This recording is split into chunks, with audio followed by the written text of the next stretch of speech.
So what are the goals for the next production vlog? Finish blocking in the rough storyboards for the rest of the scene. There is genuinely not much between now and the end of the scene, but I'm not going to underestimate it like I did last time. I underestimated it.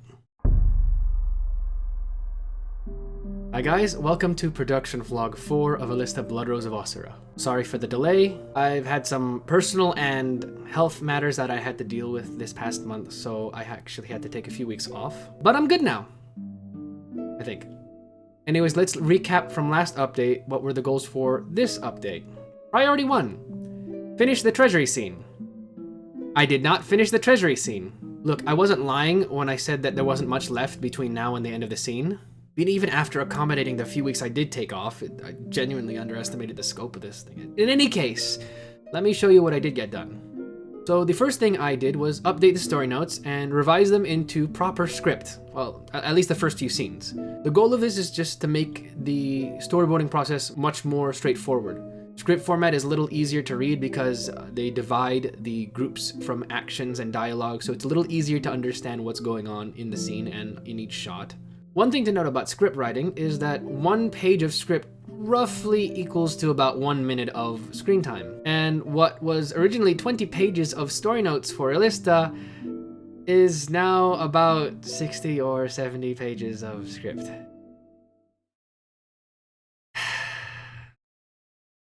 Anyways, let's go back to the animatic. Let me show you what I did get done for it. Leave a guard down. Search the treasury.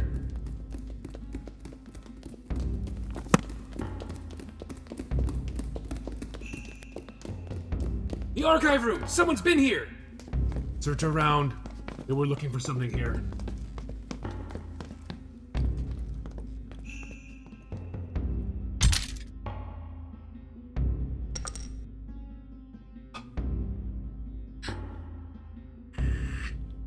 Osyra. So, first things first, you may notice things are a little smoother. I actually switched up the way I boarded this. So, originally I boarded this on storyboard templates, what are essentially just grids of camera frames where I would draw in each shot and story beat as needed. Afterwards, I would basically cut them together into the animatic shot. I mean, it was alright. It's a little choppy, and some of the layers between each frame were kind of misaligned.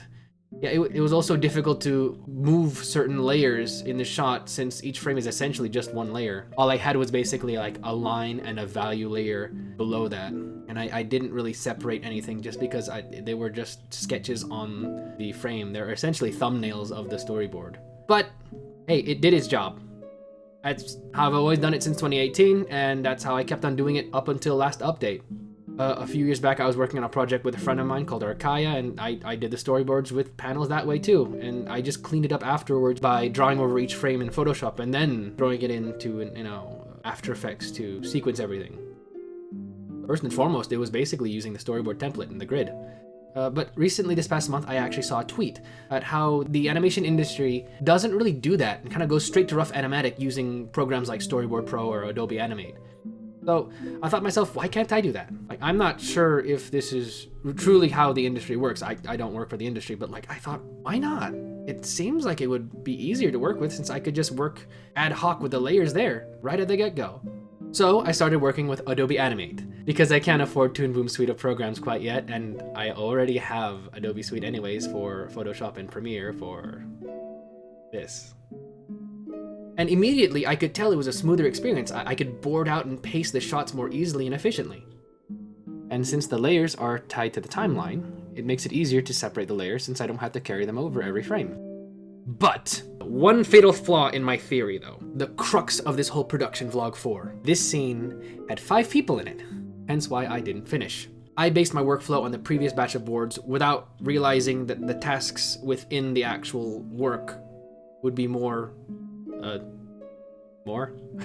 What surprised me most, and frankly it's kept surprising me every time I do it, is how dense an action paragraph can be in a script. 1 sentence within an action paragraph can pack so many shots and moments. To think about how we have to like logistically draw it out, each shot and how it frames itself, like how it would properly depict what the script is trying to express. It's a lot more than it's a lot to unpack. Here's one example over here. In this part of the script, it says Yllista quietly turns the corner to bypass them, the guards, but bumps into a stray guard. All that, when I unpacked it, ended up becoming multiple sequences where she's hiding behind the bookshelf, she turns to the back of the bookshelf, tries to avoid one of the guards that was right in the opening, and then finally bumps into the guard. That is 4 shots that I had to work out from this one sentence. It just goes to show how much goes into one line of the script. God, this whole scene took a month, and all I have is, what, 1.5 pages? And I only have half a page left to finish the scene. Halfway through boarding this, I actually asked some peers about some iffy shot direction that I made, and I got a few suggestions back. One of which was a really sketchy shot from the high angle, wide angle shot, and they were right, so I had to redo it. So, as you can see, as Yllista leaves to the top right of the frame, the next cut, she's continuing on that side of the frame. In the original cut, when she leaves to the top right of the frame in the previous shot, when we cut to the wide angle shot, she's actually now going to the bottom right of the frame. That can tend to be a bit jarring for viewers since there's no continuity in the camera direction. In the end though, I am genuinely proud of what I did here. I think this is definitely the best boarding work I've done so far. And honestly, I'll probably just stick to Adobe Animate in the future for boarding processes. The only other thing I did this month was I started thumbnailing the next scene. It is a cave. But not just any cave, it's just a cave. It is the next scene after Yllista escapes the treasury, so spoiler alert, he escapes. Ooh.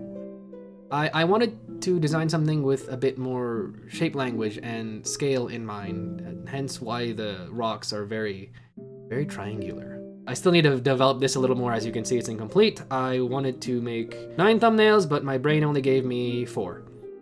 But I'll probably continue working on this on the next update. Which brings me to what we're gonna do on the next update. Hey, look at that, a segue.